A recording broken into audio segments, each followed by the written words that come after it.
Baik, ini adalah lanjutan tutorial yang kemarin. Kemarin ada yang bertanya bagaimana kalau kelasnya paralel. Aplikasi ini kan untuk semua tingkat ya, kelas 1, 2 sampai kelas 6. Nah, kalau kelasnya paralel ya kita bekerja dengan 3 file kalau paralelnya 3. Berarti kita buat aja file indeks A, B, dan C. Berarti kalau pada file indeks A berarti ini adalah kelas 1A, kelas 2A, kelas 3A, kelas 4A, sampai kelas 6A. Kemudian kita bekerja lagi dengan file kelas B, berarti ini kelas 1B, 2B, dan seterusnya. Begitu juga dengan C. Jadi kita bekerja dengan tiga file yang dikasih nama indeks yang berbeda-beda. Misalkan bisa dikasih nama kelas A, kelas B, dan kelas C. Begitu bisa dipahami nggih. Baik, berikutnya kemarin kita bahas sampai penilaian. Nah, ini tampilan dari form penilaian aplikasi penilaian guru mapel. Baik, setelah diisi KD-KD-nya, maka secara otomatis KD-nya akan muncul di atas ini sesuai yang diinputkan. Baik, form ini berisi PH1, ada RTPH, NPTS, NPAS. Pengertiannya ada di atas ini. PH penilaian harian atau ulangan harian, PTS penilaian tengah semester, dan seterusnya bisa dibaca sendiri. Nah, dalam kurikulum K13 ini yang saya pahami itu adalah lebih menitik beratkan penilaian harian. Jadi dalam K13 nggak ada nilai murni. Karena K13 ini berusaha mengurangi atau berusaha menghindari menilai seseorang pinter atau enggak dari satu ulangan seperti itu. Iya, kalau ketika pas ulangan itu anaknya enggak sakit atau pas ketika ulangan itu nyontek. Jadi lebih valid kalau penilaiannya itu lebih dari satu uji seperti itu. Jadi untuk penilaian K13 ini kita tidak akan bisa cuma nilai UTS saja, misalkan tak kasih nilai 998, maka nilai KD-nya tidak akan muncul. Jadi harus dikalkulasi dengan penilaian harian, tak ketik nilai penilaian harian baru nilai KD-nya akan muncul. Jadi diharapkan mulai dicicil penilaian hariannya. Dulu pernah kami bilang bahwa aplikasi ini tidak bisa dikerjakan dalam waktu yang singkat karena lebih mementingkan penilaian proses seperti itu. Baik, untuk mengisi PH penilaian harian, NPTS, NPAS ini diperoleh dari aplikasi koreksi yang dulu pernah kami sosialisasikan.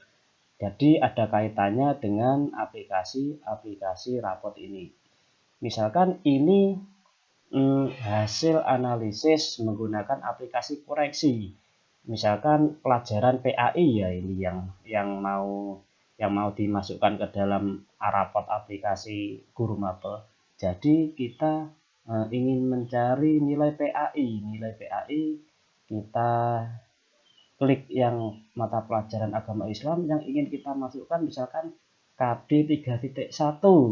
Ya ini kita copy.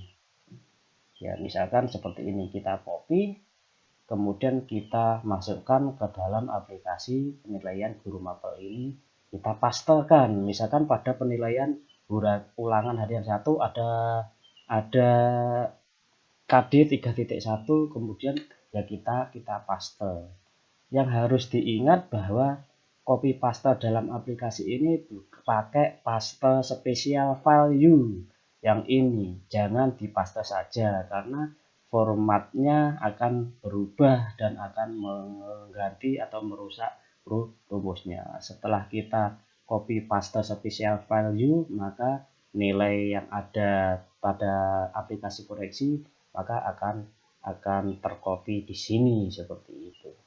Jadi bisa jadi nanti di ulangan yang kedua ada muncul lagi 3.1 KD 3.1, berarti ini ada di ulangan kedua. Ulangan ketiga bisa jadi 3.1 muncul lagi pakai KD 3.1 muncul di ulangan ketiga, bisa jadi. Jadi satu ulangan ya bisa jadi KD yang muncul 3.1, 3.2, 3.3 diisi sesuai KD yang muncul dalam soal seperti itu. Nah, setelah diisi semuanya didapat rata-rata penilaian harian. Jadi ini prosesnya kontinu. Nanti setelah sampai ulangan tengah semester maka didapatkan nilai penilaian tengah semester. Silahkan diinputkan seperti itu. Diinputkan maka akan diperoleh nilai KD. Nah, dan aplikasi ini akan berlanjut pada nanti ketika pas anak-anak ujian semester. Jadi aplikasi ini kontinu atau berlaku satu semester gitu. Jadi nanti ketika selesai UTS ya silahkan disimpan dengan nama file UTS 1 misalkan. Berikutnya untuk kelanjutannya ya kita copy dari file tadi dengan dikasih nama lain, misalkan setelah tadi dinamai PTS atau UTS 1 ya kita ganti dengan nama, kita ganti dengan nama akhir UAS 1. Jadi ketika UAS 1 kita melanjutkan dari aplikasi ini seperti itu, akan kontinu satu semester. Kenapa tadi kok untuk disimpan dengan nama UTS, yaitu buat dokumentasi kalau sewaktu-waktu dibutuhkan lagi nilai rapot UTS-nya seperti itu. Nah, misalkan ini dianggap sudah selesai gitu ya. Nah, kemudian langkah berikutnya adalah tinggal kita generate deskripsi yang akan muncul dalam rapot. Silahkan ini kita klik, maka secara otomatis akan muncul deskripsi dari nilai seperti itu. Nah, langkah berikutnya adalah ya setelah selesai semuanya ya sudah cukup kalau untuk yang guru mapel ya, untuk penilaiannya sudah sampai di sini. Lalu kita setorkan ke wali kelas masing-masing. Nah, sekarang sebenarnya nilai orisinil yang UTS ada sebenarnya, tapi ini tidak akan muncul dalam rapotnya anak-anak. Ini hanya untuk konsumsi guru, untuk evaluasi pembelajarannya. Untuk mengetahui nilai orisinilnya silahkan diklik tombol yang ini, Ori KI3. Nah, di sini akan muncul nilai murni dari ulangan tengah semesternya, kemudian ada ulangan akhir semesternya seperti itu.